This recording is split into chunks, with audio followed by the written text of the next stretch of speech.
14 फरवरी का दिन इतिहास में जम्मू कश्मीर की एक दुखद घटना के साथ दर्ज है।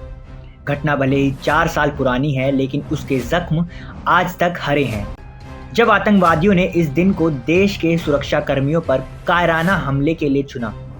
राज्य के पुलवामा जिले में जैश ए मोहम्मद के एक आतंकवादी ने विस्फोटकों से लदे वाहन से सीआरपीएफ जवानों की बस को टक्कर मार दी थी।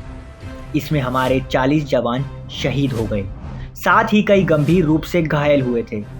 हमले के बाद सरकार की नीतियों ने कड़ा रुख किया और आतंक की कमर तोड़ने के लिए कई अभियान चलाए।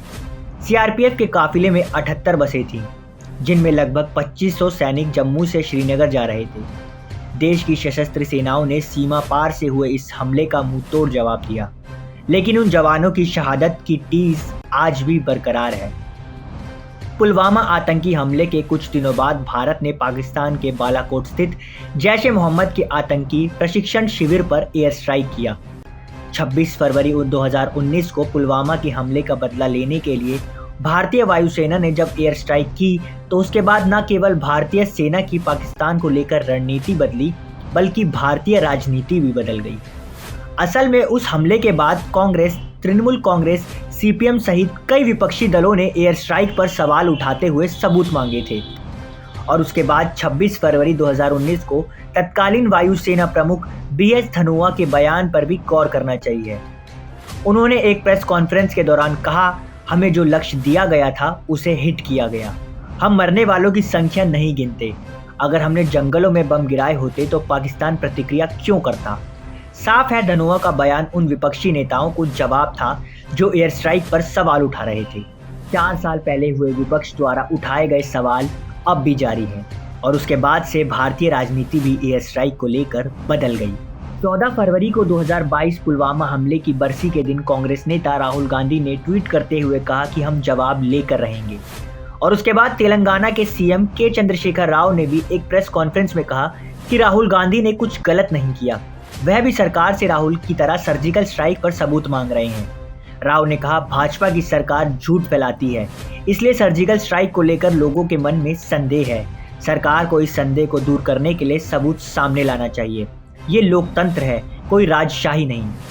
इसके पहले फरवरी 2019 में एयर स्ट्राइक के बाद तृणमूल कांग्रेस प्रमुख और पश्चिम बंगाल की मुख्यमंत्री ममता बनर्जी ने 28 फरवरी को कहा था कि अंतर्राष्ट्रीय मीडिया में एयर स्ट्राइक से कोई नुकसान की खबर नहीं आ रही है।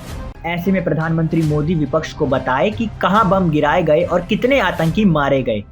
फिर 3 मार्च को सीपीआई नेता डी राजा ने भी पूछा कि भारतीय मीडिया में 200 से 300 आतंकियों के मारे जाने का आंकड़ा कहां से आया। फिर 4 मार्च को कपिल सिब्बल ने एक ट्वीट कर पूछा कि क्या अंतर्राष्ट्रीय मीडिया में जो किसी भी नुकसान की खबर आ रही है वो प्रो पाकिस्तानी है। इसी तरह 2016 में जब उरी हमले के बाद भारतीय थल सेना ने 28-29 सितंबर 2016 को पीओके में दाखिल होकर पाकिस्तान के कई आतंकी अड्डों को ध्वस्त किया। सेना की इस कार्रवाई में भी बड़ी संख्या में आतंकवादी मारे गए थे। उसके बाद पाकिस्तान ने माना कि पीओके में भारतीय सेना दाखिल हुई और ऑपरेशन किए, लेकिन राहुल गांधी, अरविंद केजरीवाल सहित विपक्ष के कई नेताओं ने सेना के पराक्रम पर सवाल उठाते हुए हमले के सबूत मांगे थे। अभी हाल ही में भारत जोड़ो यात्रा के दौरान कांग्रेस के वरिष्ठ नेता दिग्विजय सिंह ने भी एक कार्यक्रम में फिर से केंद्र सरकार पर निशाना साधते हुए सर्जिकल स्ट्राइक के सबूत मांगे। जबकि सर्जिकल स्ट्राइक के करीब 2 साल बाद 2018 में भारतीय सेना ने ऑपरेशन के वीडियो भी जारी किए थे। जब राजनीतिक दल सेना की कार्रवाई पर सवाल उठाते हैं तो उस वक्त एक सैनिक के रूप में कैसा लगता है। जब ये सवाल एक अखबार ने बीते जनवरी में एक इंटरव्यू के दौरान lieutenant general retired Vinod ji Khandare से पूछा, तो उन्होंने कहा था कि जहां तक राजनीति का सवाल है, फौज उससे दूर है। लेकिन जब बिना जांचे परखे न्यूज़ फैलाई जाती है तो एक फौजी जो सीमा पर तैनात है उसे बुरा लगता है। राजनीतिक दलों के अगर कुछ भी सवाल है तो उन्हें संसद में बात करना चाहिए। रक्षा समिति के जरिए सेना से सारी जानकारी ली जा सकती है, लेकिन जब बिना जांचे परखे न्यूज़ फैलाते हैं तो उसका फायदा चीन और पाकिस्तान और उनके तत्वों को होता है, जो हमारे देश को बर्बाद करना चाहते हैं। सेना की समय समय पर कार्रवाई पर शक करना और उनसे जवाब मांगना कितना सही और कितना गलत है, आप हमें कमेंट सेक्शन में अपनी राय जरूर दें। और ऐसे ही तमाम जानकारियों के लिए और राजनीति से जुड़ी खबरों के लिए बने रहें हमारे साथ और देखते रहें दी लोकसभा।